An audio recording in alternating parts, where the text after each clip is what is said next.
नमस्ते स्टूडेंट्स, मैं हूं आपकी अंजलि मैम और हम आ चुके हैं द न्यू ड्रेस के पार्ट 5 पर टेस्ट वाइजर पर।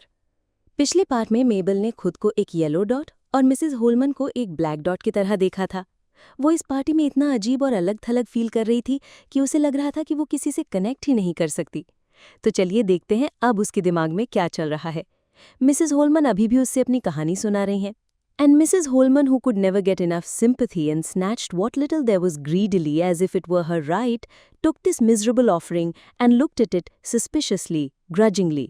मिसेस होलमन एक ऐसी औरत है जिसे हमेशा सिंपथी चाहिए, तो मेबल जो थोड़ी बहुत सिंपथी दे रही है वो उसे भी ग्रीडली यानी लालच से ले रही है, जैसे ये उसका हक हो, और वो भी ग्रजिंगली यानी ना खुशी से।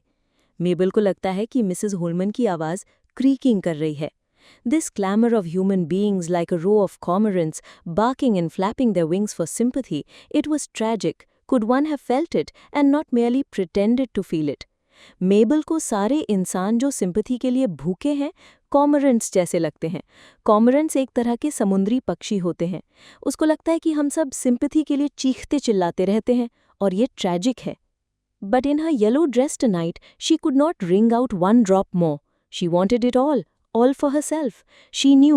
She kept on looking into the glass, dipping into that dreadfully showing up blue pool, that she was condemned, despised, left like this in a backwater because of her being like this, a feeble, vacillating creature. लेकिन आज रात इस पीली dress में मेबल के पास दूसरों को देने के लिए एक बूंद सिंपैथी भी नहीं है। उसको सारी सिंपैथी खुद के लिए चाहिए। वो शीशे में देख रही है और उसे लगता है कि वो कंडेम्ड है यानी दोषी है, डिस्पाइज्ड है यानी लोग उसे नफरत करते हैं। और ऐसा क्यों है?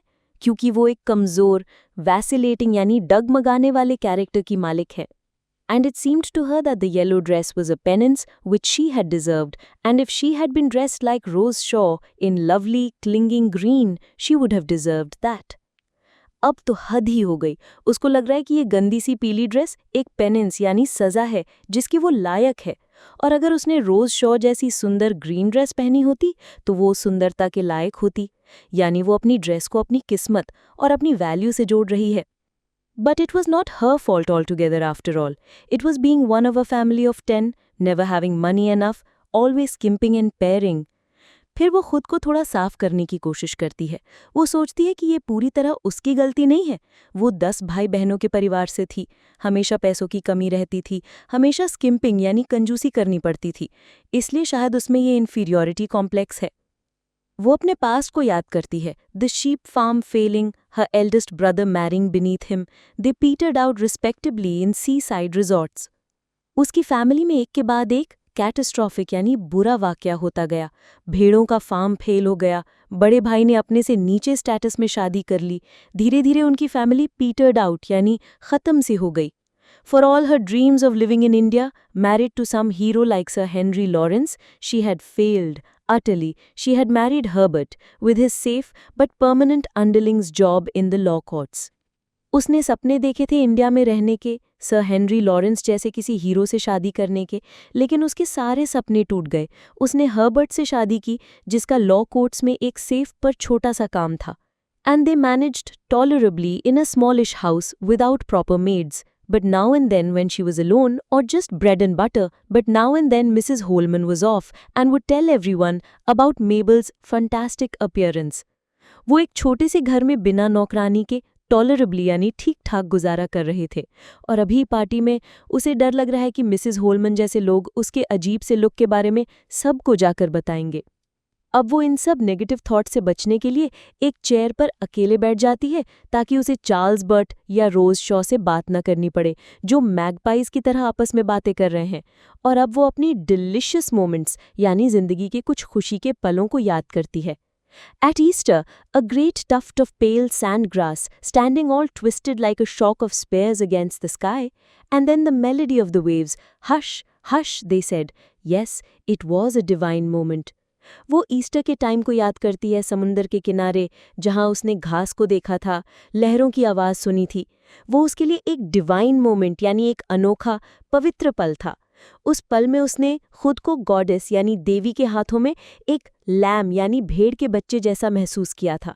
And also with Herbert sometimes she had quite unexpectedly divine moments when she said to herself, this is it, this has happened.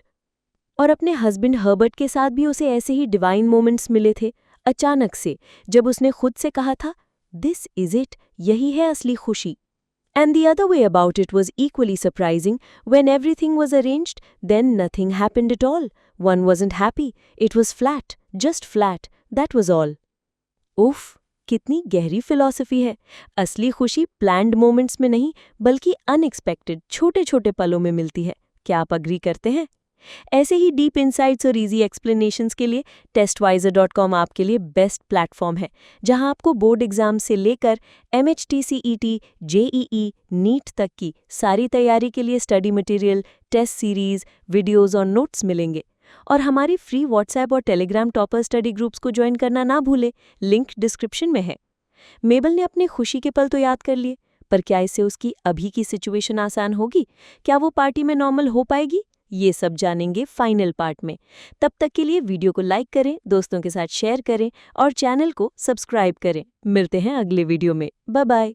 www.testwiser.com is a digital learning platform for students to prepare for board and competitive exams, offering chapter-wise tests and full-length mock tests, study material like video, PDF notes, DPPs, MCQs, theory, and most important Maharashtra Engineering Admission Counseling across multiple domains.